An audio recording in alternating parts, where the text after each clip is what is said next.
ICT full course में मैं आप सबको खुशामदीद कहता हूँ और आज का जो लेक्चर है वो हमारा 91 है। इसके अंदर हम देखेंगे communication devices and network devices कौन सी होती हैं। सबसे पहले अगर हम बात करें what is communication devices, what are the communication devices. Communication devices कौन सी होती हैं, मतलब क्या मतलब, what the meaning of communication devices. Communication devices मतलब क्या? Those devices which especially used for communication purpose among the multi PCs and devices are called communication devices. ऐसी चीज़ें, ऐसी devices जो communication purpose के लिए इस्तेमाल की जाएं, ठीक है, मल्टी PCs के लिए, बहुत सारे PCs को कनेक्ट करने के लिए इस्तेमाल की जाए, उनको कहा जाता है also called network devices। यहाँ तो communication devices कहा जाता है, यहाँ तो network devices कहा जाता है।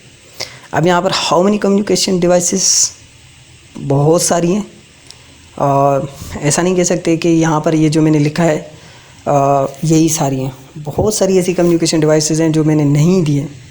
There are several communication devices, some are given below.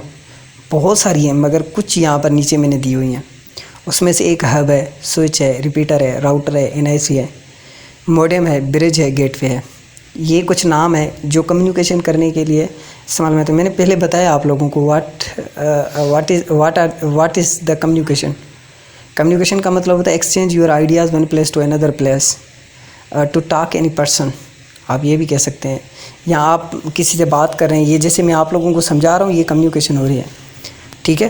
तो हम फ़ोन पर भी बात करते हैं, हम इंटरनेट को भी शेयर करते हैं, यानी कि एक जगह से दूसरी जगह जैसे कोई डेटा को भेजना होता है तो हम कम्युनिकेशन का इस्तेमाल करते हैं। तो ये सारी चीज़ें जो हैं वो कम्युनिकेशन के लिए इस्तेमाल में आती हैं।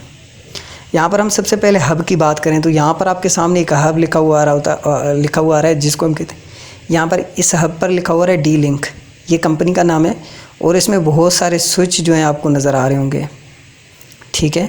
ये किस्म का हब है।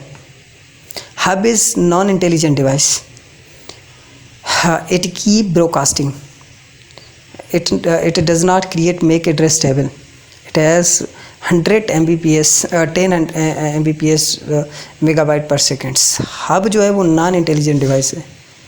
अब नॉन इंटेलिजेंट डिवाइस का मतलब क्या होता है? नॉन इंटेलिजेंट डिवाइस का मतलब ये होता है कि हब के यहाँ पर ये जो हब है इसमें से किस पोर्ट में से कौन सी डेटा जा रही है इसको पता नहीं है, यानी कि कौन सी डेटा जा रही है, किस लैपटॉप में जा रही है, किस कंप्यूटर में जा रही है, किस अदर डिवाइस में जा रही है, इसका कोई ताल्लुकात नहीं है इससे। ये कोई मतलब ये नहीं देखती। और इसकी जो स्पीड है वो 10 Mbps है, मेगाबाइट पर सेकंड, बहुत ही कम है, ठीक है। और उसके बाद है टाइप ऑफ हब। हब के टाइप अगर देखे जाएँ तो दो हैं, एक होता है पैसिव हब, एक होता है active hub. Passive hub work PC send message in other PC to passive hub at a time forwarding message. Passive hub जो है इसका काम है डेटा को एक जगह से दूसरी जगह, एक PC से दूसरी PC पर शेयर करना, ठीक है, एट अ टाइम, एक टाइम पर फॉरवर्ड करता है मैसेज।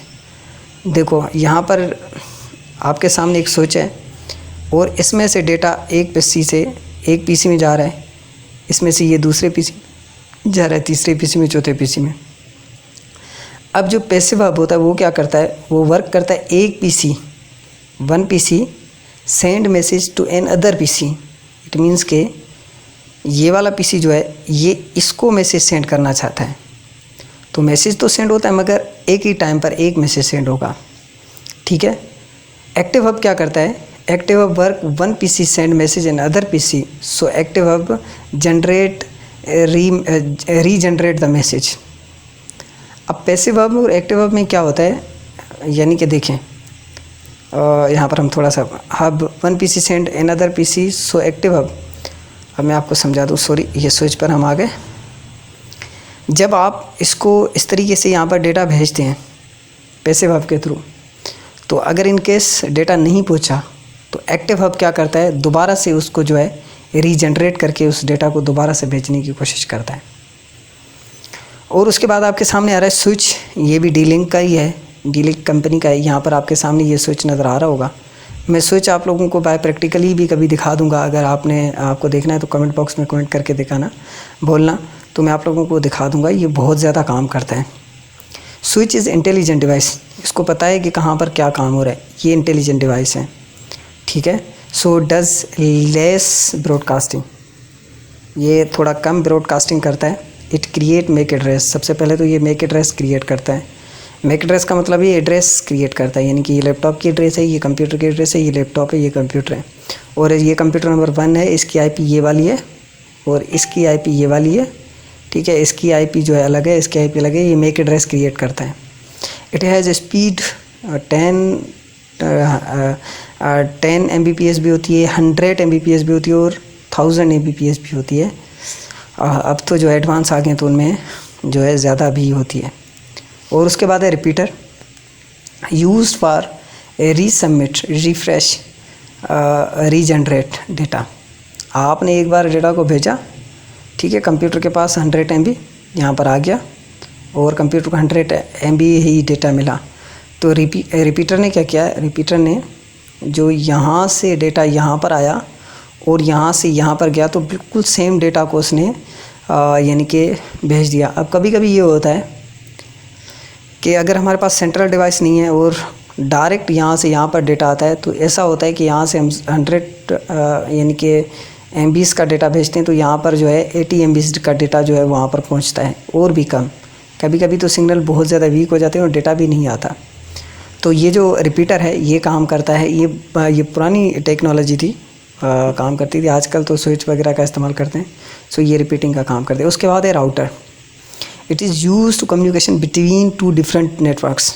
ये 2 नेटवर्क्स के बीच में जो है कम्युनिकेशन जो है डिवाइड करता है। इसके अंदर एक बटन होता है रीसेट का, यहाँ पर एक बटन इंटरनेट का होता है जो इंटरनेट शेयर करता है, दूसरा बटन होते हैं इंटरनेट के जो कंप्यूटर में PC से इंटरनेट शेयर करते हैं। अब देखो यहाँ पर जो है ना इंटरनेट आती है, इन होती है, यहाँ से इंटरनेट जाती है, दूसरे PCs के अंदर शेयर होती है। हाँ, यहाँ पर देखें ये स्विच है, ये स्विच है और ये राउटर है। राउटर में से, स्विच में से डेटा राउटर के पास आ रहा है और इस स्विच में से डेटा जो है राउटर के पास आ रहा है, और राउटर जो है, स्विच जो है वो डेटा अपने अलग अलग सिस्टम्स के अंदर शेयर कर रहा है। सो मेरे ख्याल में आज के लिए इतना काफ़ी होगा। नेक्स्ट क्लास में मिलते हैं, तब तक के लिए अपना ख्याल रखिएगा। अल्लाह हाफ़िज़।